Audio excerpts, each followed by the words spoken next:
Jadi teman-teman yang disayang oleh Allah Subhanahu wa taala, tema kita hari ini adalah teman sampai surga. Di publikasi yang lain tertulis teman tapi sesurga. Karena ada beberapa versi publikasi yang saya baca kajian hari ini. Gitu ya. Bapak Ibu yang dirahmati oleh Allah Subhanahu wa taala, di dalam Islam hidup dalam jamaah, dalam kumpulan itu memiliki keutamaannya tersendiri. Maka Nabi Shallallahu Alaihi Wasallam bersabda, orang yang tinggal di tengah-tengah manusia dan bersabar terhadap gangguan mereka lebih utama daripada orang yang menghindarkan diri dari pergaulan, tinggal di puncak gunung hanya untuk beribadah, lalu tidak bergaul dengan manusia dan tidak sabar atas gangguan mereka. Meskipun Anda tinggal di puncak gunung, nggak ganggu, nggak diganggu, nggak bergaul dengan manusia hanya untuk beribadah kepada Allah, itu akan kalah keutamaannya dengan orang yang bergaul di tengah masyarakat dalam keadaannya kadang-kadang menghadapi masyarakat yang berbeda-beda, yang sama-sama hitam kepalanya tapi isi pikirannya macam-macam, yang kadang-kadang ada yang usil tengil, ada yang susah diatur, ada yang susah sadarkan bahwa mereka mengganggu dan lain sebagainya. Sabar atas gangguan mereka ini lebih utama, lebih berpahala, lebih baik daripada yang menyendiri untuk beribadah. Apalagi yang menyendiri untuk bermaksiat. Itu lebih parah lagi. Jadi menyendiri untuk beribadah saja kalah utama dari orang yang bergaul dengan sesama manusia. Nah, dorongan untuk gaul itu juga kita dapati dalam banyak hadis Nabi Shallallahu Alaihi Wasallam. Nabi Shallallahu Alaihi Wasallam misalnya bersabda, tidak ada kebaikan pada orang yang tidak mudah akrab dan tidak mudah diakrabi. Tidak ada kebaikan pada orang yang tidak gampang akrab. Gampang akrab itu begitu ketemu, antusias gitu ya, nyenengkeh kata orang Jawa, greget gitu ya. Jadi orangnya itu diucapkan salam kepada Assalamualaikum, Waalaikumsalam gitu ya, nyenengkeh gitu. Assalamualaikum, lam, apa kabar? Ya lihat sendiri.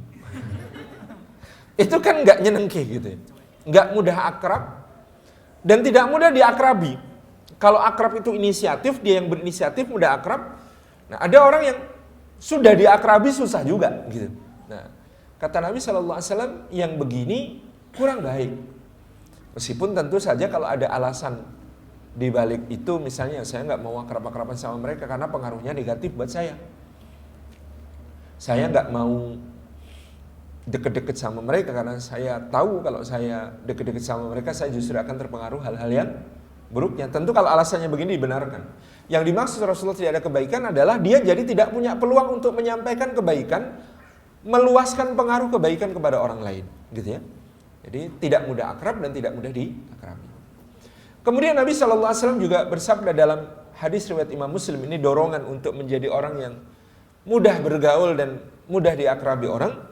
Sabda Nabi SAW, hurrima 'alan nari kullu hayyinun layyinun sahlun qaribun. Hurrima, diharamkan 'alan nari, untuk masuk neraka. Jadi dia dapat stempel haram masuk neraka. Siapa? Kullu hayyinun, semua orang yang memiliki kelembutan hati. Layyinun, kelembutan tutur kata dan perbuatan. Sahlun, mudah urusan dengan dia. Qaribun, akrab dan gampang diakrabi. Ini 4 kriteria yang menunjukkan bahwa berteman, berakrab, bermesra, bergaul dengan orang lain itu ada hubungannya dengan surga. Hurrima 'alan nari, diharamkan masuk neraka. Kullu hayyinun, setiap orang yang hatinya lembut, sensitif, gampang tersentuh dengar kabar tentang saudaranya seneng, dia ikut seneng gitu. Dengar berita musibah menimpa orang lain, dia ikut sedih gitu. Dengar ayat-ayat Allah, menangis. Ini namanya hayyin. Ini salah satu kualifikasi untuk dapat stempel haram masuk neraka. Itu hatinya hayyin, lembut. Jadi gampang tersentuh. Tawadu, menganggap dirinya itu tidak pernah lebih utama daripada orang lain. Ini hayyin. Yang kedua kualifikasinya kata Rasulullah sallallahu alaihi wasallam adalah layyin.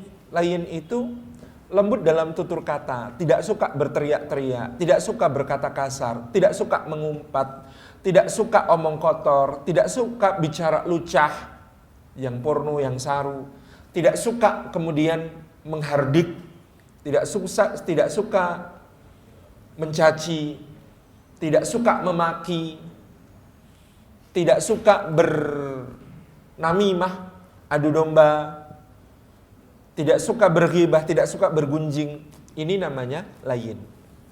Dalam perilaku seperti digambarkan dalam nasihat Luqman kepada anaknya, wala tusa'ir khaddaka linnasi wala tamshi fil ardi maraha. Dia tidak berjalan dengan angkuh di depan orang, tapi dia merunduk. Berjalannya dengan sederhana, tidak digayak-gayakkan, gitu ya. Tidak sok aksi, tidak suka high profile, selalu ingin tampil, enggak. Dia berada di tempatnya, ditugaskan di depan, ya di depan, tugaskan di belakang, ya belakang. Enggak suka menonjol-nonjolkan diri, gitu ya. Layyin. Yang ketiga sahlun. Kalau berurusan sama dia gampang. Dipinjam duitnya gampang. Bro bisa bantu bro? Bisa insya Allah gitu ya. Aduh bro belum bisa ngembaliin sekarang gimana bro? Oke, perbarui perjanjiannya hitam di atas putih. Kamu bisa nyicil sampai kapan kita atur. Bro barang yang aku pinjam kemarin masih aku pakai bro. Pakai aja dulu nggak apa-apa. Mau sampai kapan pakainya? Biar aku nggak berharap-harap. 5 hari lagi boleh bro? Oke, tak tunggu ya 5 hari kembaliin. Gampang urusannya. Bro ini barangnya udah selesai aku pakai, tapi aku hari ini harus keluar kota ya bro. Gimana ya? Kamu mau segera pakai nggak? Gampang, nanti aku ke situ, aku ambil. Enak gitu loh. Jadi kalau bisa dipermudah kenapa dipersulit? Salut. Saya dulu berurusan dengan dokter gigi itu malas. Kenapa? Karena kadang-kadang dokter gigi itu sekali datang satu penanganan lalu minta besok datang lagi ya, gitu. Besok datang lagi ya, besok datang lagi. Tapi akhir ini saya punya langganan dokter gigi yang masih orang sibuk toh. Iya dok. Ya udah hari ini kita tangani semua. Cabut giginya, intrusi yang gigi seri depan, kemudian stabilisasi gigi seri yang bawah. Terus sekalian dipasang bracket, terus kemudian di bel. Semua dok. Iya, daripada jenengan bolak-balik. Hari ini dok. Iya, spare waktu ada kan? 2 jam kira-kira. Siap dok. Ini ternyata beberapa kali datang, beliau ringkas. Sekali, sebenarnya bisa. Gitu. Nah ini namanya memudahkan urusan. Nah, kalau bisa sekali datang selesai, kenapa harus berkali-kali? Gitu ya, itu contoh orang memudahkan urusan. Layyin, sahlun, memudahkan. Yang terakhir qoribun, gampang akrab dan gampang diakrabi tadi. Jadi kualifikasi orang yang dapat stempel haram masuk neraka. Qoribun, akrab, mudah diakrabi. Maka Islam ini agama istimewa. Karena menjadikan sekedar senyum saja salah satu pintu masuk surga. Agama lain mana ada pintu masuk surga, pintu senyum itu. Maka disebutkan dalam hadis Nabi sallallahu alaihi wasallam, tabassumuka fi wajhi akhika sadaqah. Senyummu di wajah saudaramu itu sedekah dan itu berpahala besar. Dulu ada seorang nyun sewu motivator mengatakan, Pak Ustadz, tetapi kalau kita punya utang banyak, lalu disodakoin senyum, apakah itu menyelesaikan masalah? Saya tanya kepada Anda, apakah Anda bicara begitu dalam rangka memang niat untuk membantu lebih atau sekedar merendahkan sunnah Nabi SAW? Kalau Anda hendak merendahkan sunnah Nabi SAW dalam bentuk senyum itu sedekah, saya akan cerita kepada Anda, silahkan Anda nilai berapa harga senyum ini. Saya punya kawan seorang dokter, senyumnya manis sekali, Masya Allah, laki-laki padahal, tapi senyumnya enak dilihat. Kata orang Jawa, senyumnya itu meraati, merasuk ke dalam hati. Dan dia sangat murah dengan senyumnya. Dia praktek, kalau dokter lain itu pasiennya dikit, zaman now gitu loh. Tetapi dia ini kalau praktek buka ba'da isya bisa selesai 1:30, 2:30 dini hari. Saking banyaknya pasien. Kenapa? Karena senyumnya, perhatiannya, nanya itu sampai ke hal-hal yang bikin pasien itu tersanjung, seneng, diakrabin. Itu dokter ini kadang-kadang dibilang orang yang gak sakit aja pengen sakit biar ketemu beliau. Coba bayangkan, ada dokter kayak begitu. Monggo, dos pundi, Masya Allah, Sri Kayangan tenji, dia sebut nama desanya. Dos pundi kabarnya, Pak Lurah katanya ini mau jago lagi. Wah, saya agak seneng sama Pak Lurah ini, bagus ini. Dia tahu kalau yang periksa itu pendukungnya Pak Lurah. Gitu. Jadi dia tuh selalu bisa membidik pembicaraan dengan pasiennya itu hal-hal yang disukai. Maka di biodata pasien itu selalu disertakan pasiennya hobinya apa, itu suruh ngisi. Supaya nanti kalau dokternya ngobrol, itu dia tahu ngobrol tentang apa yang menarik. Oh ternyata hobinya sepak bola. Nanti begitu pasiennya datang, diajak ngobrol pertama tentang sepak bola. Oh hobinya mancing. Datang pertama, diajak ngobrolnya tentang mancing. Ini yang bikin pasiennya pada ketagihan. Dok, minggu depan boleh enggak saya periksa lagi dok?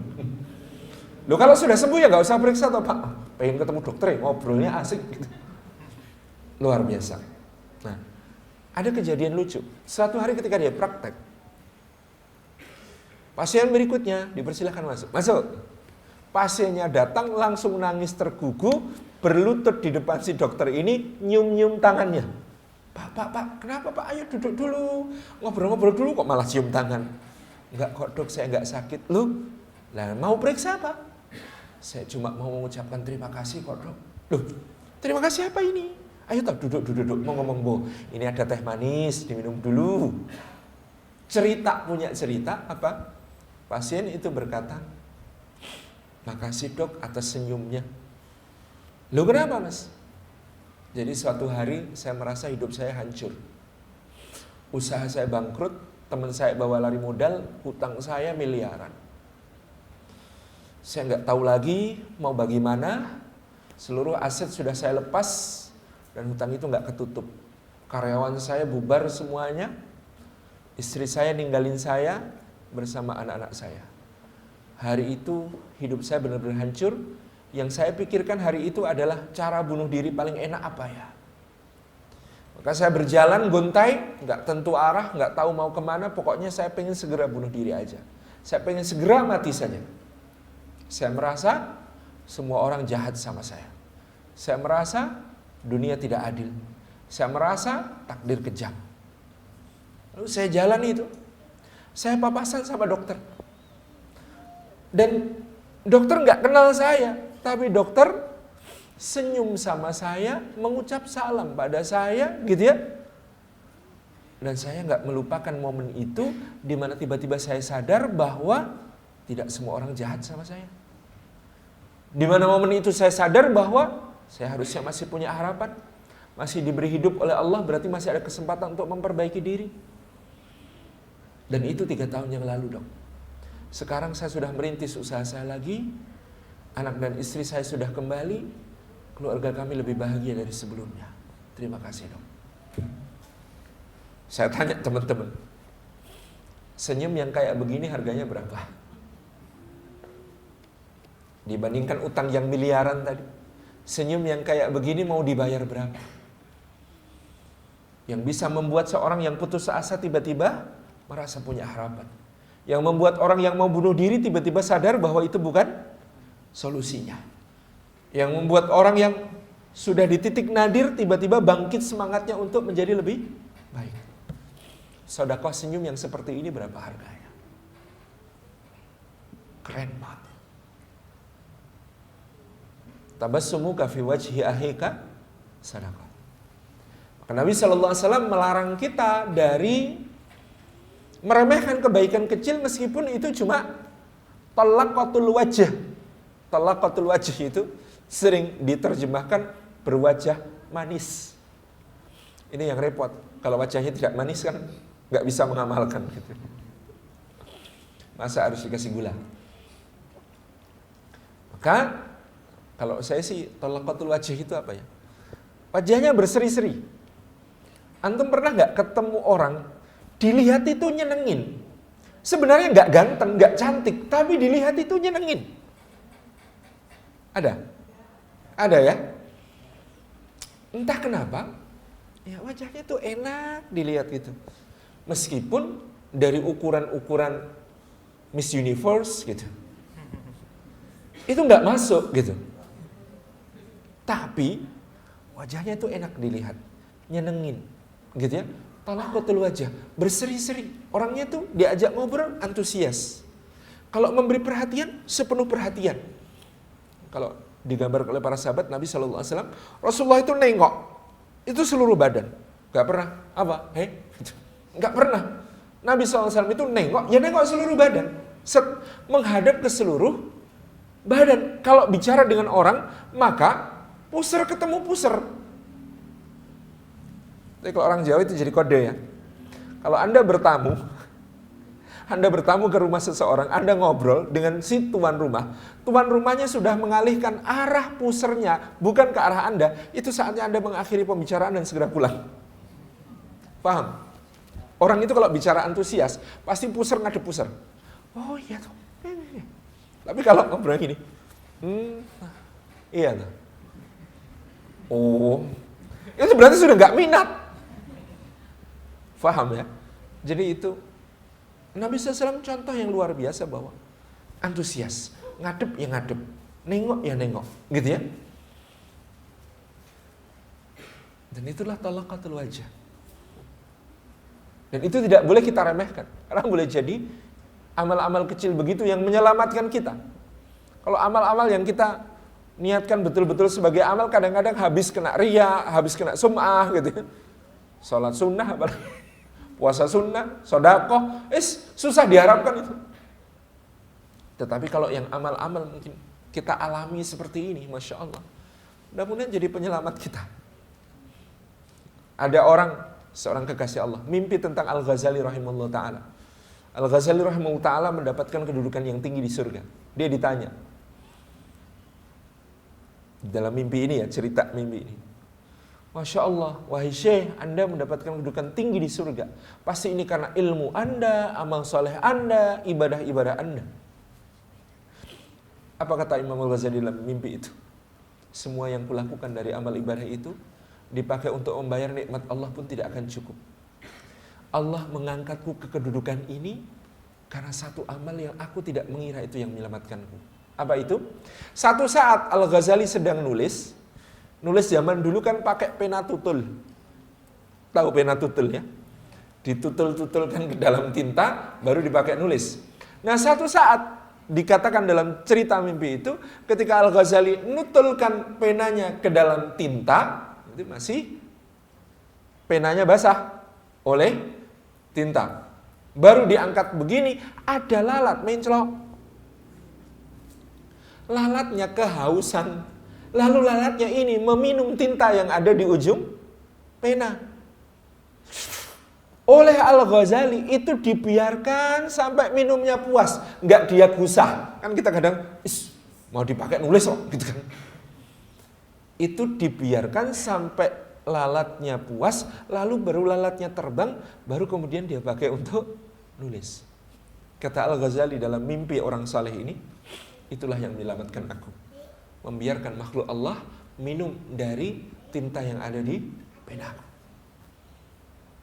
Jadi memang akhirat itu, ya cerita ini tidak harus dipercaya 100%.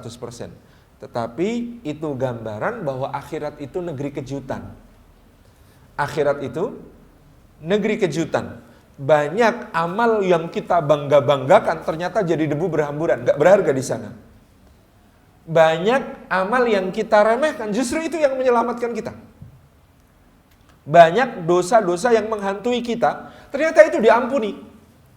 Na'udzubillah, banyak dosa yang kita remehkan, ternyata itu yang jadi masalah. Banyak teman yang kita remehkan, gak kita anggap, kadang-kadang kita cuekin, justru dia yang memberi syafaat kita di sana, menolong kita.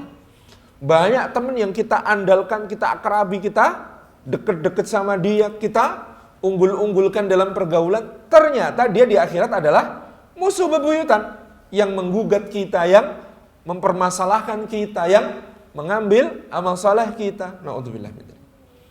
Jadi akhirat itu negeri kejutan. Yang kesana kita akan menuju membawa amal-amal kita. Maka hidup ini, ya intinya adalah perbanyak bekal, sedikitkan beban. Perbanyak teman yang akan membela, sedikitkan musuh yang akan menggugat. Kan gitu. Rumus hidup itu sederhananya begitu. Perbanyak bekal, persedikit beban, perbanyak teman yang membela, persedikit musuh yang akan menggugat. Nah, Bapak Ibu yang dirahmati Allah, dalam Islam pertemanan persahabatan yang paling agung disebut sebagai al-ukhuwah. Maka Allah Subhanahu wa taala berfirman dalam surat Al-Hujurat ayat yang ke-10, A'udzubillahi minasyaitonirrajim. Bismillahirrahmanirrahim, ayat yang sangat terkenal. Innamal mu'minuna ikhwatum fa aslihu baina akhwaikum wattaqullaha la'allakum turhamun. Shadaqallahul adzim. Ayat ini menjadi simpul bagi ayat-ayat yang berisi konon undang-undang pergaulan. Apa undang-undang pergaulan di dalam Islam? Pertama, ya ayyuhalladzina amanu jtanibu katsiran minadh-dhonn. Wahai orang-orang yang beriman, jauhilah kebanyakan dari prasangka. Ba'dadh-dhonni ismun. Sesungguhnya sebagian besar prasangka adalah dosa. Maka prinsipnya seorang mukmin di dalam pergaulannya mempersedikit prasangka, menghilangkan prasangka, apalagi prasangka buruk kepada orang lain. Karena asal muasal dari prasangka buruk kepada orang lain itu prasangka buruk kepada diri kita sendiri. Kata Syekh Mustafa As-Sibai, orang itu berprasangka buruk kepada saudaranya karena dia membayangkan andai dia jadi saudaranya itu, dia akan melakukan keburukan itu. Tuh, Mas itu kemarin aku kok lihat dia tuh keluar dari Gang Doli ya. Zaman dulu misalnya gitu. Pasti dia itu gitu. Dia berprasangka buruk karena dia membayangkan kalau saya yang ke situ, itulah yang akan saya lakukan. Iya enggak? Padahal ini ke Gang Doli ini dari dompet duafa bagikan santunan gitu. Kan begitu, dakwah gitu kan. Jadi prasangka buruk itu dimulai dari berprasangka buruk kepada diri kita sendiri. Seperti kasus dalam surah An-Nur yang disebut sebagai hadisul ifk kepada ibunda kita Aisyah radhiyallahu anha. Ceritanya Rasulullah SAW berangkat ke dalam satu ekspedisi peperangan menuju ke Bani Mustalik yang saat itu ibunda kita Aisyah ikut. Nah, Aisyah karena ikut Rasulullah ingin berhias, dia pinjam kalung kakaknya, kalungnya Asma. Nah, ceritanya bermula dari sebuah kalung. Pada suatu malam di perjalanan pulang, Aisyah pergi ke Khala. Khala itu tempat buang air yang letaknya agak jauh dari perkemahan. Dia pergi ke khala, kemudian ya mungkin ketika berada di sana dia lepas kalungnya. Dia balik ke perkemahan baru nyadar, loh kalungnya mana? Pinjem kakak Wah, kalau sampai hilang bisa dimarahin. Maka dia balik nyari kalungnya. Ketika ketemu kalungnya lalu dia kembali ke perkemahan, perkemahannya sudah bersih. Rasulullah dan para sahabat sudah angkat tenda, berangkat menuju rute berikutnya. Nah, Aisyah itu kan biasanya naik sekedup. Tahu sekedup itu? Sekedup itu tandu yang dipasang di atas pelana unta. Itu biasanya kaum perempuan kalau naik unta itu di dalam kayak tandu di atas unta itu. Nah, para sahabat yang ngusung sekedup itu ngiranya Aisyah sudah di dalam, tinggal angkat, naikkan ke unta, jalan. Ini yang dulu jadi hujahnya Ustadz Hanan At-Taqi, ibunda kita Aisyah itu langsing. Kenapa? Dijunjung oleh para sahabat, sahabat yang junjung nggak bisa bedakan ada isinya apa enggak. Kan itu berarti nggak berat beliaunya, gitu ya. Ini yang dia di masa lain ya, gara-gara Ustadz Hanan, ya Aisyah itu kira-kira 50 kilo lah. Kalau saya kan nggak berani menyimpulkan sampai berapa kilo gitu ya. Tetapi bahwa ternyata sahabat-sahabat yang mengangkatnya ke sekedup itu tidak menyadari ini ada isinya atau tidak. Nah, Aisyah balik, waduh ketinggalan. Apa yang dilakukan oleh Aisyah? Daripada nyusul belum tentu kesusul, beliau tetap tinggal di situ berharap nanti akan ada yang sadar bahwa Aisyah ketinggalan lalu balik menjemput. Nah ini prinsipnya orang yang hilang. Orang yang hilang itu berhentilah di titik terakhir. Jangan muter-muter. Makin susah yang nyari. Saya kalau umroh itu kadang-kadang dulu ya, kalau sekarang alhamdulillah karena sistem kita sudah bagus, itu enggak banyak jamaah yang tersesat atau hilang. Pak Ustadz, nelpon itu ya, tolong Pak Ustadz saya bingung. Lah gimana Bu? Ini kepisah dari teman-teman, sekarang saya tersesat. Posisi ibu di mana Bu? Saya di depan Ka'bah Pak Ustadz. Bu, semua bagian Masjidil Haram itu di depan Ka'bah. Saya kesulitan kalau ibu bilang ibu di depan Ka'bah. Tolong ibu ke arah pintu keluar, terus nanti lihat pintunya nomor berapa. Nanti saya cari ke situ. Oh iya Pak Ustadz, maaf ya. Iya ya semuanya depan Ka'bah ya gitu. Baru sadar gitu. Jadi itu ya, ke lokasi yang tertentu dan jangan bergerak. Itu prinsip bagi orang yang hilang. Supaya yang nyari mudah. Maka Aisyah tetap tinggal di situ, nunggu selimutan gitu ya. Dia bawa kain yang tadi dipakai untuk menutup Jadi orang Arab kadang kalau musim dingin pakai kerudung seperti jaket gitu ya. Kerudungan itu beliau berbaring. Terdengar suara, subhanallah. Ummul Mukminin tertinggal. Itu adalah suara Sofwan bin Al-Mu'attal, sahabat Nabi Sallallahu Alaihi Wasallam. Lalu dia menderumkan untanya. Wahai Ummul Mukminin, silakan naik. Nah, ternyata mereka sahabat masa kecil. Sofwan dengan Aisyah ini sahabat dari masa kecil. Naiklah Aisyah ke sana dalam keadaan Sofwan menghadap ke arah lain. Sudah wahai Ummul Mukminin? Sudah, kata Aisyah. Lalu Sofwan ini jalannya mundur. Meraih kekang untanya, untanya berdiri, dituntun nyusul Nabi Sallallahu Alaihi Wasallam. Baru kesusul hari berikutnya ketika matahari terang. Datanglah ke arah perkemahan, Sofwan nuntun, Aisyah di atas untanya. Orang munafik lihat kesempatan. Cie-cie. Semalaman kemana? Ngapain aja gitu kan? Nyebarlah kemudian berita dusta tentang Aisyah dan Sofwan bin Al-Mu'attal. Jadi ketika berita dusta ini menyebar, maka kaum mukminin itu dipuji oleh Allah dalam dua golongan. Golongan pertama yang dipuji Allah adalah yang begitu mendengar berita dusta itu, mereka langsung berkata, Subhanallah, hadza buhtanun azim. Maha suci Allah, ini dusta yang besar. Siapa yang dipuji Allah dengan kalimat seperti ini? Pertama-tama di antaranya Sayyidina Umar bin Khattab. Umar begitu mendengar ada orang ngomong begini, beliau berkata, Subhanallah, hadza buhtanun azim. Siapa berani ngomong, saya potong lidahnya. Umar, gitu ya.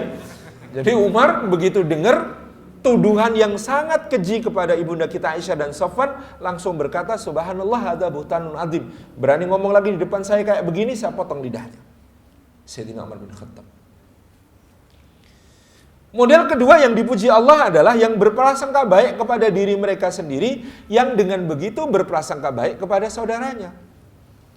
Contoh yang dimukan dalam tafsir adalah Abu Ayyub Al-Ansari dan istrinya Ummu Ayyub. Jadi Abu Ayyub itu diskusi sama istrinya, tanya begini, hei istriku, kalau kamu jadi Aisyah, kira-kira kejadian itu terjadi enggak? Kata Ummu Ayyub, Subhanallah wahai suamiku, sejelek-jeleknya aku, yang namanya perbuatan kayak begitu, jijik. Zina itu keji dan jijik bagi aku, sejelek-jeleknya aku loh ya, kata istrinya. Maka Abu Ayyub berkata, maka Aisyah lebih gak mungkin lagi, kamu aja enggak. Karena Aisyah jauh lebih baik daripada kamu. Keren ya cara berpikirnya. Kemudian si Ummu Ayyub tanya sama suaminya, lah suamiku, kalau engkau jadi Sofwan, kira-kira kejadian apa enggak? Kata suaminya, Subhanallah, sejelek-jeleknya aku enggak akan pernah terpikir di kepalaku untuk menodai dan menyakiti keluarga Rasulullah SAW. Kata istrinya, lah apalagi Sofwan, lebih enggak mungkin lagi, wong Sofwan lebih baik dari kamu. Clear ya? Jadi karena berprasangka baik kepada diri sendiri, maka kemudian jadi berprasangka baik kepada orang lain. Gak mungkin. Kalau kita mendengar hal yang jelek tentang saudara kita, kata Abdullah Ibnul Mubarak, maka carilah 70 alasan untuk membenarkannya. Cari. Kalau kira-kira 70 alasan itu, kata Ibnul Mubarak, tidak ada satupun yang masuk akal, maka katakan pada dirimu, saudaraku punya alasan yang tidak ku ketahui. Karena prasangka baik itu ujungnya baik. Tapi kalau prasangka buruk, ujungnya makin buruk.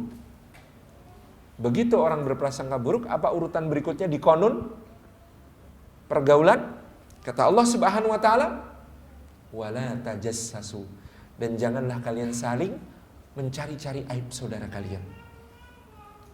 Orang kalau sudah berprasangka buruk pasti cari buktinya, kepo. Iya enggak? Kalau sudah berprasangka kan kita pasti tertarik pengen cerita lengkapnya gimana sih? Pengen buktinya ada enggak sih? Iya enggak? Maka tajassus, yang dicari-cari kejelekannya, aibnya. Dan ini adalah motivasi terburuk dalam berteman. Motivasi terburuk dalam berteman adalah untuk nyari-nyari aibnya. Kamu dekat-dekat sama dia ngapain? Nyari aibnya. Subhanallah. Enggak. Sampai digambarkan oleh seorang pujangga. Antum tahu nggak rahasianya bulan itu? Bulan itu periode rotasi dan revolusinya sama. Yaitu sama-sama 1 bulan. Makanya disebut bulan, karena 1 bulan. Artinya apa? Kalau periode rotasi dan revolusinya terhadap bumi sama? Apa artinya? Sisi bulan yang menghadap ke bumi itu nggak pernah berubah dari sejak awal penciptaan sampai sekarang. Yang ngadep itu sama. Ini bumi, ini bulan. Nah, bulan itu mengelilingi bumi dengan cara begini. Madep ke bumi terus. Setia banget dia itu. Ada bagian bulan yang nggak pernah terlihat dari bumi. Sebaliknya itu nggak pernah terlihat dari bumi. Gitu ya. Muter terus itu. Jadi permukaan bulan yang menghadap ke bumi itu nggak pernah ganti. Ya itu terus. Bedanya sama bumi ke matahari kan muter terus. Kita berotasi sekaligus berevolusi. Rotasi kita sangat cepat, sehari semalam, sementara revolusinya setahun. Jadi bumi ini kelihatan semua bagian wajahnya oleh matahari. Tetapi bulan itu yang kelihatan dari bumi nggak pernah ganti, ya permukaan itu terus. Maka seorang pujangga mengatakan setiap orang ibarat rembulan, punya sisi gelap yang tak pernah ingin ia tampakkan pada bumi.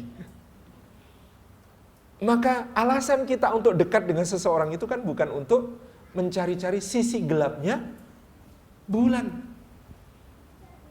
Cukup bagi kita memandang bumi dari sisi yang menghadap ke bumi, memandang bulan dari sisi yang menghadap ke bumi. Itu sudah indah, iya kan? Dan kita kalau bersaudara, bersahabat, ya cari yang positifnya, cari baiknya. Jangan mencari-cari la tajassasu. Ini prinsip berikutnya. Nah, kalau sudah tajassus, pasti antum kalau tahu aib orang, tertarik nggak untuk cerita ke orang lain lagi? Pasti ada godaan untuk cerita. Ya aku tahu loh tentang dia. Apa sih? Tapi kamu aja ya. Kamu aja ya tapi sama semua orang gitu kan. Kamu aja ya, kamu aja ya, kamu aja ya. Pasti kita tertarik untuk nyeritain ya enggak? Itu namanya ghibah. Maka Allah melarang wala yaktab ba'dukum ba'dha. Dan janganlah kalian saling bergunjing satu sama lain. Jadi rusaknya pertemanan, rusaknya persaudaraan dimulai dari prasangka. Prasangka jadi tajasus, tajasus jadi ghibah. Kalau sudah ghibah, maka persaudaraan, pertemanan sudah diambang kerusakan. Ada kalimat yang menarik dari Imam Syafi'i. Perhatikan kalimat ini. Orang yang kalau bersamamu membicarakan kejelekan orang lain, maka orang itu kalau bersama orang lain pasti membicarakan kejelekanmu. Clear ya? Orang kalau bersamamu kok bicarain kejelekan orang lain, bukan berarti dia pro kamu, enggak. Dia itu kalau sama orang lain juga pasti akan membicarakan kejelekanmu. Hati-hati berteman dengan yang begini. Kalau sama kamu kok yang diomongin jeleknya orang, kalau sama orang pasti yang dibicarakan jeleknya kamu. Clear, memang dia itu trocoh. Trocoh tahu? Trocoh itu bahasa Jawa untuk genteng yang bocor. Makna konotasinya untuk orang yang ya omongannya jelek, nggak bisa jaga aib, nggak bisa jaga rahasia. Trocoh, bocor. Bener nggak kira-kira kalimatnya Imam Syafi'i? Iya kan? Kalau orang kok sama kita ngomongin jeleknya orang, ini kalau sama orang ngomongin jeleknya kita. Yang kedua, kata Imam Syafi'i, perhatikan ini. Kalau orang, kalau dia lagi seneng, kok muji-muji kamu dengan sesuatu yang tidak ada padamu, kan kita kadang-kadang dipuji dengan yang tidak ada pada kita itu seneng juga. Lucu ini, lucu. Tetapi orang yang kalau dia sedang seneng, kok muji kamu dengan yang tidak ada pada kamu, maka pasti dia kalau lagi marah, jelekin kamu juga dengan yang tidak ada pada kamu. Paham? Yang suka mengada-ngada di kala seneng, pasti juga mengada-ngada di kala marah. Clear ya? Antum merasa nggak ganteng, tapi temen yang satu ini, Masya Allah ganteng, gitu. Itu fitnah. Itu misalnya gitu ya. Kok muji-muji kita dengan yang tidak ada pada kita, maka di saat dia sedang marah, pasti dia jelekin kita dengan yang tidak ada pada kita. Clear ya? Subhanallah. Wala yaktab ba'dukum ba'dha. Kalau sudah ghibah, rusak. Rusaknya ini rusak antar individu. Next level akan jadi rusak antar komunitas. Dalam konon pergaulan, Allah mengatakan, ya ayyuhalladzina amanu la yashar qaumun min qaumin asa ayyakuna khairam minhum wala nisa'um min nisa'in asa ayyakunna khairam minhunna. Wahai orang-orang beriman, jangan satu kelompok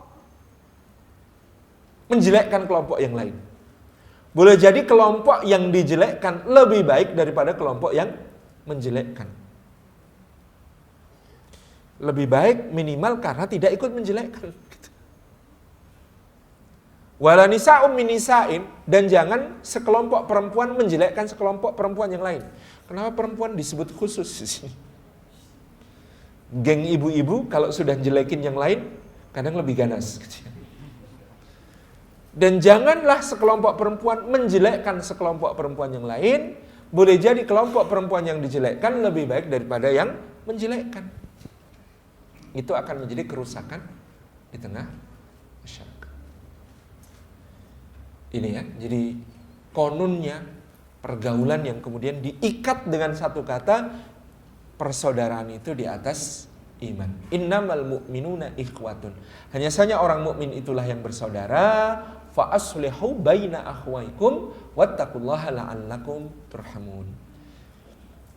Ada 3 makta penggalan dalam ayat ini. Ayat ini penggalan pertamanya berbunyi innamal mu'minuna ikhwatun. Hanya saja orang mukmin itu bersaudara. Ada 2 pelajaran penting. Yang pertama, persaudaraan itu bagian yang sangat penting dari agama kita. Agama kita, imannya, itu neracanya salah satunya adalah persaudaraan.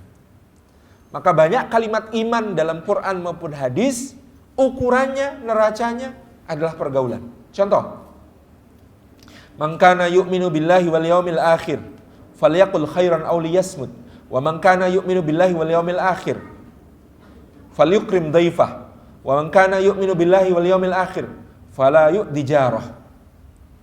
Hadis ini oleh Imam Malik disebut sepertiga agama. Man kana yu'minu billahi wal yaumil akhir, siapa beriman kepada Allah dan hari akhir. Siapa beriman kepada Allah dan hari akhir. Apa ukurannya? Falyaqul khairan aw liyasmut, maka hendaklah dia berkata yang baik atau diam. Pergaulan kan? Falyaqul khairan aw liyasmut, hendaklah dia berkata yang baik. Baik itu benar isinya, indah caranya, tepat waktunya, bermanfaat bagi yang mendengar, berpahala bagi yang ngomong. Kalau tidak masuk kualifikasi itu, nggak benar isinya, nggak indah caranya, nggak tepat waktunya, nggak bermanfaat, nggak berpahala, aw liyasmut, lebih baik diam. Maka dalam agama kita benar saja tidak cukup. Benar saja tidak cukup. Karena ada yang benar tapi tidak baik. Contoh, satu hari Abu Dzar Al-Ghifari kesel sama Bilal. Terus dia panggil Bilal, "Weh anak budak hitam." Benar enggak Bilal anak budak hitam? Siapa yang menyangkal? Betul. Tapi bagus enggak, baik enggak itu dijadikan panggilan untuk ngolok? Enggak. Rasulullah saking marahnya sampai kemudian nuding wajahnya Abu Dzar dengan berkata, "Kamu di dalam dirimu jahiliyah." Bedanya kita sama sahabat itu kalau ditegur, sahabat itu langsung sadar. Kita kadang-kadang sadarnya delay gitu. Macam penerbangan aja. Kalau Abu Dzar ditegur Rasulullah langsung sadar. Langsung dia letakkan kepalanya di tanah, dia ambil pasir, dia taburkan ke mukanya, terus dia bilang sama Bilal, Bilal sini dong, injak kepalaku Bilal, injak kepalaku Bilal. Lah kenapa kata Bilal? Lah aku tadi panggil kamu jelek banget. Aku udah usai. Tolong biar kesalahanku ditebus, injak kepalaku Bilal. Bilal malah ngulurin tangan, narik Abu Dzar supaya berdiri. Enggak, udah aku maafin. Insya Allah ya. Tapi omongannya Abu Dzar benar nggak? Benar. Baik nggak? Enggak.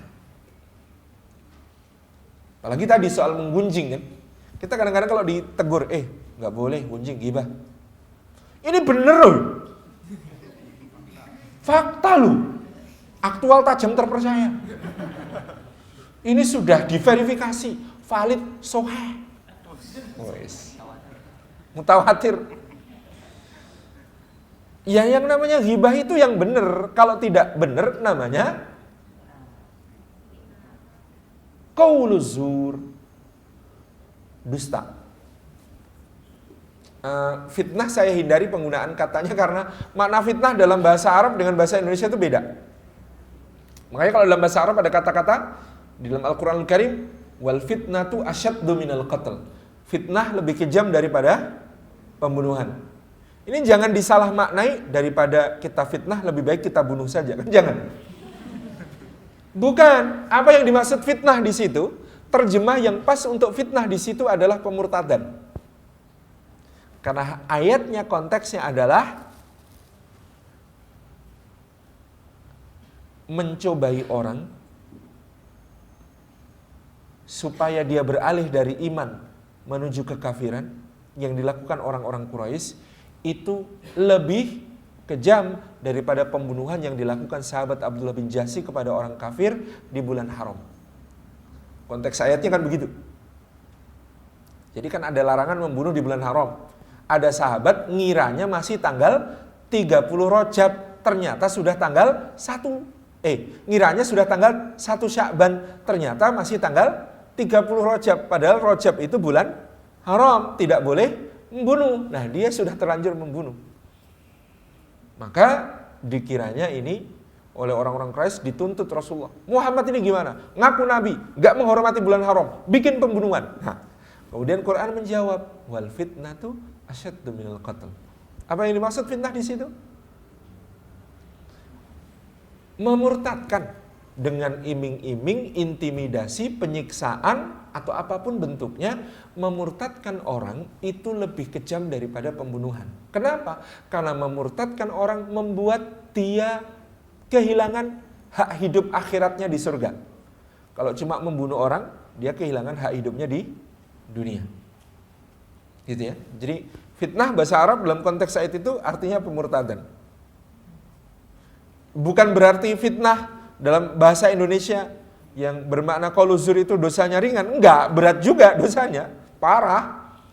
Tapi kita sering salah memaknai yang tadi, karena khawatirnya dimaknai itu tadi, daripada kita fitnah lebih baik kita bunuh gitu. Nah, itu kan berbahaya gitu, pemaknaan seperti itu. Teman-teman yang disayang Allah Subhanahu wa taala, jadi tidak cukup hanya benar. Nah, orang Indonesia itu ada yang memperkosa sebuah hadis. Bunyi hadisnya, kulil haqqa walau kana murran. Katakan yang benar meskipun pahit. Orang Indonesia mayoritas memaknai hadis ini, katakan yang benar olehku meskipun pahit bagimu. Betul? Cek hadisnya secara lengkap. Hadisnya diriwayatkan Abu Dzar Al-Ghifari juga Mu'adz bin Jabal. Ceritanya adalah ada pedagang datang kepada Rasulullah berkata, ya Rasulullah, celaka aku, binasa aku. Kenapa? Aku beli barang, sudah aku bayar tunai, contohnya bagus. Aku tidak cek lagi, begitu barangnya datang, itu setelah aku sempat ngecek barangnya jelek semua, nggak sesuai contoh, sementara yang menjual kepadaku sudah pergi entah kemana. Bagaimana aku ya Rasulullah? Apakah aku boleh menutupi cacat barangku untuk kujual kembali sehingga minimal aku balik modal saja, nggak usah untung nggak apa-apa? Ataukah aku harus jujur kepada semua konsumenku bahwa barang ini cacat, jelek, dengan begitu aku akan rugi, akan nyaris bangkrut? Faqala Nabi sallallahu alaihi wasallam, Nabi bersabda kepadanya, qulil haqqa walau kana murran. Katakan yang benar meskipun pahit. Pertanyaannya, konteks hadis ini pahitnya untuk yang ngomong apa yang dengar? Yang ngomong. Jadi pedagang itu diberi wasiat oleh Rasulullah, kamu katakan yang benar, meskipun dengan itu kamu rugi besar, meskipun dengan itu kamu nyaris bangkrut, tapi insya Allah di depan kamu akan dikenal sebagai orang yang jujur dan itu akan menjadi masa depanmu. Nah, di Indonesia kita ngamalkan hadis, milih yang depan, yang belakang kita hadiahkan buat orang lain. Katakan yang benarnya olehku, pahitnya bagimu. Padahal itu hadisnya satu rangkaian kalimat. Katakan yang benar olehku meskipun pahit bagi aku. Clear ya? Rasulullah apakah pernah menyampaikan kebenaran, asal menyampaikan, yang penting menyampaikan, gak peduli orang kupingnya panas, gak peduli orang hatinya marah, gak peduli orang jadi sakit hati? Pernah? Enggak. Sedapat mungkin beliau akan menghindari kalimat yang menyakiti hati orang lain. Ada satu hari beliau bersabda, akan ada dari umatku 70.000 orang masuk surga tanpa hisab. Kata Imam Nawawi dalam Syarah Sahih Muslim, 70.000 itu maksudnya banyak. Karena dulu orang Arab kalau bilang 70.000 itu artinya bukan exactly 70.000, tapi banyak banget. Alhamdulillah kalau begitu. Karena kalau 70.000 diambil sahabat, tabiin, atba'ut tabiin, kuotanya habis. Kita nggak kebagian. Tapi kata Imam Nawawi, itu 70.000 maksudnya banyak banget. Akan ada di umatku 70.000 orang masuk surga tanpa hisab. Lalu ada sahabat namanya Ukasyah, ngacung, ya Rasulullah, tolong doakan aku termasuk mereka. Lalu Rasulullah tersenyum berkata, kunta minhum ya Ukasyah, engkau termasuk mereka wahai Ukasyah. Lalu ada sahabat lain ngacung lagi berkata, ya Rasulullah tolong doakan juga aku termasuk mereka. Nabi SAW tersenyum sambil berkata, qad sabaqaka Ukasyah, Ukasyah sudah mendahuluimu. Sebenarnya kalau kuotanya 70.000 saja sekalipun, padahal ini artinya kuotanya lebih dari itu, wong banyak banget kata Imam Nawawi. Apa sih susahnya masukin satu orang? Tapi Rasulullah berkata, engkau sudah didahului Ukasyah. Artinya apa? Sebenarnya Rasulullah itu mau ngomong, maaf bro, ente nggak masuk kualifikasi. Maaf bro, ente nggak memenuhi syarat. Tapi Rasulullah saking tidak inginnya menyakiti hati, beliau berkata, qad sabaqaka Ukasyah. Maaf bro, keduluan Ukasyah. Kan nggak ada yang sakit hati kalau berkata itu. Tabarakallah. Nabi SAW nggak pernah sengaja menyakiti. Ini ya, jadi yang namanya iman, pembuktiannya di pergaulan. Falyaqul khairan aw liyasmut. Katakan yang benar, indah, tepat, bermanfaat, berpahala. Atau diam. Wa man kana yu'minu billahi wal yawmil akhir falyukrim dhaifah. Siapa beriman kepada Allah dan hari akhir, hendaklah dia muliakan tamunya. Yang ketiga, barang siapa beriman kepada Allah dan hari akhir, fala yu'dhi jarah, jangan dia menyakiti tetangganya. Jadi semuanya soal pergaulan. Semuanya soal pergaulan. Jangan dia menyakiti tetangganya. Ada pernah sahabat bertanya, apa yang termasuk menyakiti tetangga ya Rasulullah? Rasulullah SAW menjawab, termasuk menyakiti tetangga adalah kamu memasak makanan, baunya sampai ke hidung mereka, rasanya tidak sampai ke mulut mereka. Kalau zaman now, kamu memposting makanan di Instagram, nggak ngajak-ngajak followers, contoh itu. Bisa jadi kalau dia merasa terganggu dengan itu. Intinya Rasulullah sampai mengatakan tidak beriman, tidak beriman, tidak beriman. Siapa ya Rasulullah yang tidak beriman? Orang yang dia kenyang sementara tetangganya lapar. Iman itu soal pergaulan. Yang kedua pelajarannya adalah bahwa pertemanan, persahabatan itu harus didasarkan iman. Kalau enggak, sia-sia. Kalau enggak, bahkan berbahaya di akhirat seperti yang sudah kita singgung. Di akhirat bisa berubah menjadi gugat-menggugat, tuntut-menuntut. Itu yang terjadi kalau kemudian persaudaraan, persahabatan tidak berlandaskan iman. Kalau mau, ya pakailah iman. Al-akhillau yawma idzin ba'duhum li ba'din aduwwun illal muttaqin. Surah Az-Zukhruf ayat ke-67, orang yang akrab, mesra, dekat hubungannya para kekasih yang saling mencintai di dunia, kelak di akhirat satu sama lain akan menjadi musuh kecuali orang-orang bertakwa. Jaminan ini.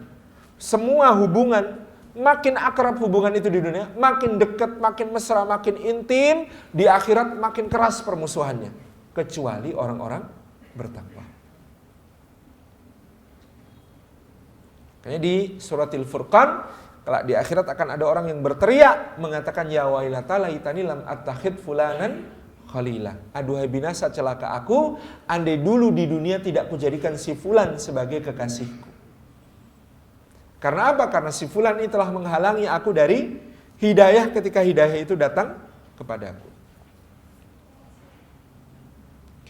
Jadi kata Ibnu Abbas dalam kutipan oleh Imam Suyuti dalam Lubabun Nuqul fi Asbabin Nuzul, diceritakan ini tentang dua orang Quraisy, satu namanya Uqbah bin Abi Mu'aid, satu namanya Ubay bin Khalaf. Mereka akrab bersahabat sejak kecil, satu geng ketika remaja, ketika menikah pun nikahnya sama perempuan kakak beradik sehingga bisa ipar-iparan, saking kompaknya gitu ya. Saking kompaknya. Lalu Satu hari Uqbah bin Abi Mu'ayt lewat Ka'bah di dekat Rukun Yamani ketika Rasulullah sedang sholat membaca Al-Quran dengan jahar. Dia dengar Quran, dia tertarik masuk Islam. Tapi begitu pengen masuk Islam, dia kepikir, wah kalau nggak sama Ubay nggak kompak nih. Lalu dia mencari Ubay. Ketemu Ubay, ternyata Ubay balik badan berkaca pinggang. Loh, kenapa? Kamu baru saja dengerin Muhammad kan? Mau ikut agamanya Muhammad kan? Mau mengkhianati nenek moyang kita kan? Mau mengkhianati berhala-berhala sembahan kita kan? Mulai hari ini, lo gue end. Dalam bahasanya Ubay bin Khalaf itu kalimat putusnya berbunyi, mulai hari ini wajahku haram bagi wajahmu. Romantis ya. Mulai hari ini wajahku haram bagi wajahmu. Loh, kok bisa gitu? Enggak. Pokoknya kalau kamu mau masuk Islam, pergi. Jangan temui aku lagi. Oh enggak kok. Suar, sumpah, enggak. Ya sudah kalau begitu buktikan. Apa yang harus kebuktikan? Lakukan sesuatu yang membuat hatiku ridho. Orang celaka ini, Uqbah bin Abi Mu'ayt, apa yang dia lakukan demi menjaga hubungannya dengan temannya ini? Dia pergi ke tempat penyembelihan orang-orang Quraisy, dia isi sebuah keranjang dengan kotoran-kotoran unta dan isi perut, usus-usus, busuk. Dia bawa ke dekat Ka'bah ketika Rasulullah SAW sedang sujud, itu ditumpahkan ke kepala dan punggung beliau sallallahu alaihi wasallam. Maka kelak di akhirat Uqbah bin Abi Mu'ayt ini yang demi membuktikan pertemanannya dengan Ubay bin Khalaf sampai menyakiti Rasulullah SAW demikian, kelak dia akan berteriak-teriak di akhirat, celaka aku. Na'udzubillah min dzalik. Tentu mungkin hubungan kita tidak ekstrim itu ya. Hubungan-hubungan di antara kita nggak se-ekstrem itu. Tapi kalau ada hubungan yang makin membuat kita bermaksiat, bukannya makin taat, yang banyak sia-sianya, bukannya bermanfaat gitu ya, yang banyak membuat kita berdosa, bukannya berpahala, itu perlu direvolusi mental. Revolusi mentalnya, aku mencintaimu karena Allah dengan cara yang diridhai Allah dalam rangka mencari ridha Allah. Kalau ikhwan ngomong sama ikhwan lain, uhibbuka fillah, aku mencintaimu karena Allah, maka dijawab, ahabbakallahu alladzi ahbabtani fih. Semoga Allah mencintaimu karena engkau telah mencintaiku karena Dia. Jadi kalau ada ikhwan ngomong uhibbuki fillah kepada akhwat, jawabannya, bapakku jam 7 sampai jam 9 malam longgar, silahkan datang. Clear ya? Jadi ini yang kemudian merevolusi mental hubungan kita. Karena kalau sudah saling cinta karena Allah, apa yang akan kita dapatkan? Satu, manisnya iman. Halawatul iman itu bersaudara karena Allah. Dua, apa yang akan kita dapatkan? Yang akan kita dapatkan adalah naungan pada hari tiada naungan selain naungannya Allah. Apa yang kita dapatkan? Karena kita saling cinta karena Allah, berjumpa karena Allah, berpisah karena Allah. Yang ketiga, mimbar-mimbar dari cahaya di yaumil mahsyar yang membuat nabi dan syuhada iri. Ada nabi dan syuhada saja bisa iri karena dua orang yang saling cinta karena Allah. Ainal mutahabbina li jalai. Kata Allah, mana orang yang saling mencintai karena keagunganku? Disediakan mimbar, ditampilkan. Nih lo, orang-orang yang ngerti caranya bagaimana mendapatkan ridhoku dengan cara instan, dengan cara mudah, yaitu dengan cara saling cinta karena Allah. Dipamerkan sama Allah di depan seluruh makhluk. Yang berikutnya apa yang didapatkan? Dapat kedudukan di sisi Allah yang melampaui amal-amal pribadi. Karena apa? Karena cinta. Anas bin Malik itu dengar hadis, anta ma'aman ahbabta, engkau akan bersama yang kau cintai, gembiranya bukan main. Ketika ditanya, kok girang amat dengar hadis, engkau akan bersama yang kau cintai. Kata Anas bin Malik, lah ya gimana nggak seneng? Saya itu amal, sholat, zakat, puasa, sedekah, haji, jihad, nggak ada seujung kukunya Umar, apalagi Abu Bakar, apalagi Rasulullah. Tapi kata Anas bin Malik, saya itu cinta sama mereka, maka masih ada harapan kelak saya surganya sama dengan surga mereka. Loh, kok bisa? Anta ma'aman ahbabta, karena engkau bersama yang engkau cintai. Meskipun amal saya tidak sebaik Rasulullah, Abu Bakar dan Umar, tapi karena saya cinta sama mereka, saya punya harapan bisa di sana, di surga bersama dengan mereka. Maka teman-teman, hati-hati siapa yang paling kita cintai. Di akhirat kita akan dibersamakan dengan dia. Mbak-mbak, siapa yang paling dicintai? Song Joong Ki? Jangan ya. Rasulullah SAW yang lebih utama. Kemudian para sahabatnya, para aulia, para siddiqin, para syuhada, para sholihin. itu kita tempatkan tinggi-tinggi di hati kita supaya kita besok bersama dengan mereka. Kemudian yang berikutnya, teman-teman yang disayang oleh Allah Subhanahu wa taala, aslihu baina akhwaikum.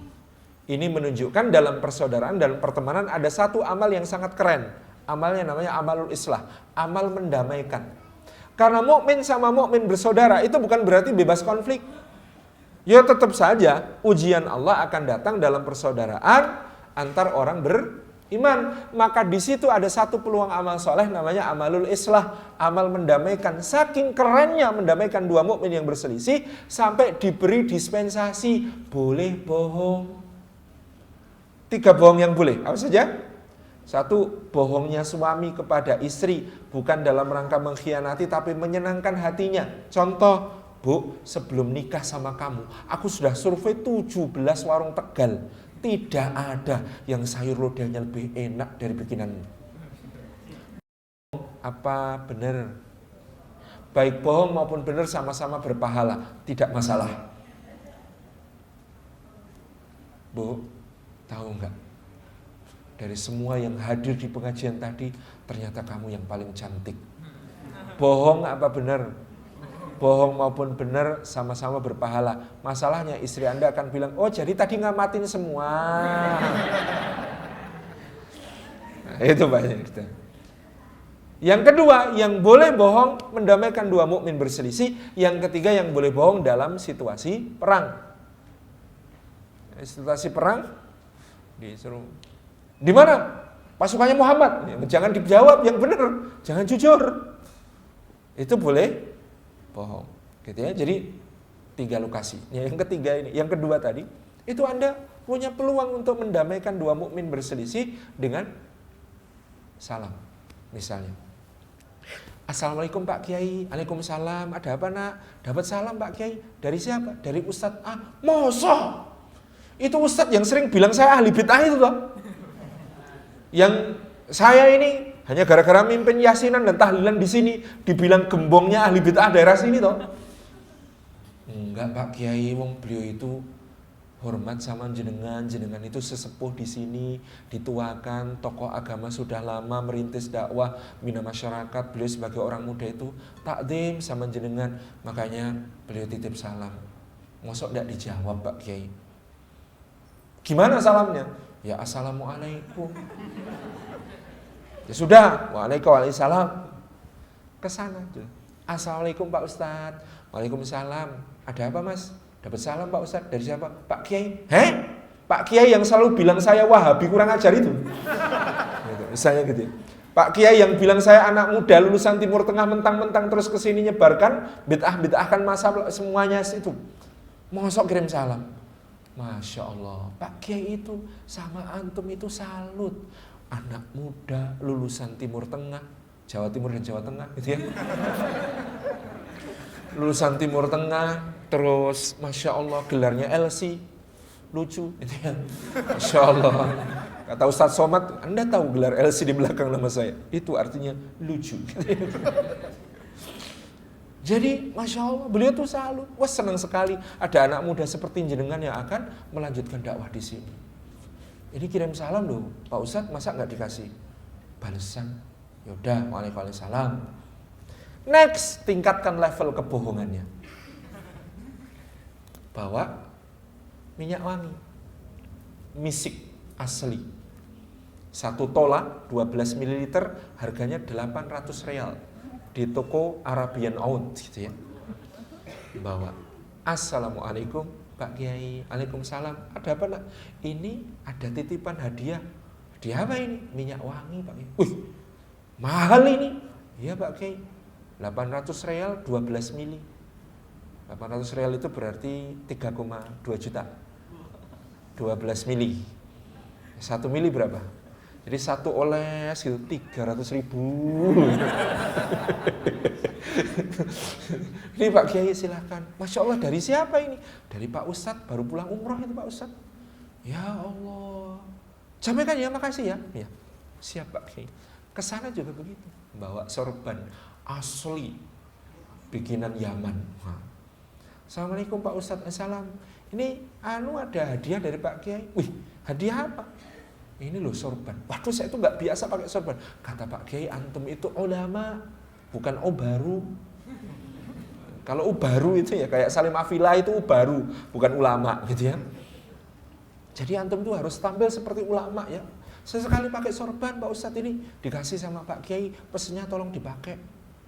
Oh gitu ya, terima kasih ya gitu. Next level. Assalamualaikum Pak Kiai, diundang makan, ada rumah makan baru, sertifikat halal MUI itu menunya enak-enak Pak Kiai. Itu Pak Ustadz yang mau traktir Pak Kiai, kapan bisa ada waktu, nanti hubungi saya Pak Kiai, saya yang atur waktunya biar bisa barengan. Oh ya, sana juga begitu. Pak Ustadz mau ditraktir Pak Kiai, ada rumah makan enak itu, ayo. Nah kalau sudah duduk bersama di satu meja makan bareng, itu 80% masalah sudah selesai. Tinggal 20% gitu kan. Bisa diomongin. Nanti tinggal ngomong, Assalamualaikum Pak Kiai, alhamdulillah sudah dibayar sama Pak Ustadz. Assalamualaikum Pak Ustadz, alhamdulillah sudah dibayar sama Pak Kiai. Persoalannya, siapa yang bayar? Ya bohong itu ada tanggung jawabnya. Demi mengislah umat. Ini adalah upaya yang disebut sebagai amalul islah, penting. Saya paling benci pada yang berbuat sebaliknya. Contoh berbuat sebaliknya. Di suatu forum, tahu seorang ustadz beda pendapat dengan ustadz lain, pertanyaannya berbunyi, Assalamualaikum Pak Ustadz, apa pendapat Pak Ustadz tentang ceramah Pak Ustadz Fulan di YouTube-nya, itu di menit ke-21 detik ke-15 dengan ceramah berjudul ini, dia berkata begini Pak Ustadz. Sudah tahu beda pendapat, diadu di forum. Dosanya besar sekali, subhanallah. Dosanya besar sekali. Yang seperti ini. Kayak jadi orang itu mendamaikan. Dulu ada namanya Imam Sufyan Ats-Tsauri. Itu bencinya setengah mati sama Imam Abu Hanifah karena pembisik-pembisiknya mengatakan Abu Hanifah itu anti hadis. Abu Hanifah itu tidak mengambil sunnah Rasulullah. Abu Hanifah itu ahlur ra'yi. Dia suka melakukan kias. Kias itu perbuatannya iblis. Kok bisa kias perbuatannya iblis? Karena aku lebih baik daripada Adam. Kau ciptakan aku dari api, Adam dari tanah. Itu namanya kias. Nah, Abu Hanifah itu suka kias, makanya dia kayak iblis. Itu bisikan ke Imam Sufyan Ats-Tsauri begitu sampai benci sekali Imam Sufyan Ats-Tsauri kepada yang namanya Abu Hanifah. Perhatikan yang dilakukan Imam Abdullah Ibnul Mubarak. Apa itu? Dia nyatet fatwa-fatwanya Imam Abu Hanifah. Ditulis di dalam sebuah buku, dibukukan, tidak dikasih judul. Dibawa ke Imam Sufyan Ats-Tsauri. Wahai Imam, ini ada beberapa fatwa. Tolong engkau periksa manakah fatwa yang benar, manakah fatwa yang keliru menurut engkau. Dibuka sama Imam Sufyan Ats-Tsauri. Masya Allah, Masya Allah. Ini yang berfatwa jenius. Ini yang berfatwa imam yang faqih. Ini yang berfatwa seorang imam yang alim. Ini yang berfatwa adalah seorang ahli ilmu yang terpercaya. Seorang yang mengikuti sunnah. Itu sudah bersemangat Imam Sufyan Ats-Tsauri. Terus Ibnu Mubarak tanya, tahukah engkau fatwa-fatwa siapakah itu? Siapa? Kamu ya? Kata Ibnu Mubarak, bukan. Ini fatwa guruku. Siapa gurumu? Aku pengen belajar juga sama dia. Namanya Abu Hanifah. Are you sure? Really? Kaget setengah mati Imam Sufyan Ats-Tsauri. Dia langsung kemudian istighfar seharian. Lalu minta hari berikutnya diantar ke Kufah untuk ketemu Abu Hanifah minta maaf. Ini loh yang benar itu begini. Mendamaikan yang berselisih. Tabarkan. Fa aslihu baina akhwaikum. Next terakhir, wattaqullaha la'allakum turhamun. Ikatan persaudaraan, pertemanan kalau mau sampai ke surga adalah dan bertakwalah kepada Allah supaya kalian mendapat rahmat. Terima kasih. Demikian yang dapat kita sampaikan. Kembalikan kepada pembawa acara. Wassalamualaikum warahmatullahi wabarakatuh.